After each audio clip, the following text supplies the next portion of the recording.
আসসালামু আলাইকুম, কেমন আছেন সবাই? আমি রসগোল্লা বানাবো। এখানে ১.৫ কাপ ময়দা নিয়েছি, ছানা নিয়েছি।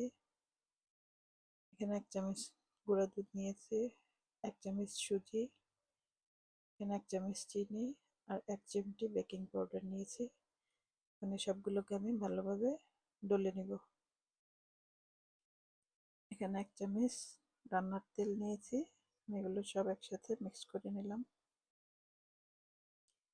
আমি এখানে ২ কাপ চিনি দিয়েছি আর ৩ কাপ পানি দিয়েছি শিরার জন্য। আর এখানে আমি মিষ্টিগুলো এভাবে বানিয়ে নিয়েছি।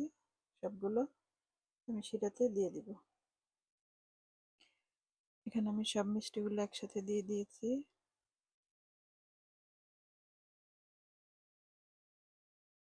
আমার মিষ্টিগুলো হয়ে গিয়েছে।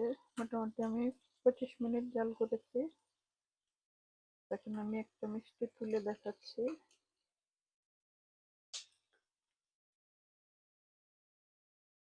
দেখো আমার মিষ্টিটা ডুবে গিয়েছে, তার মানে হয়ে গিয়েছে মিষ্টিগুলো।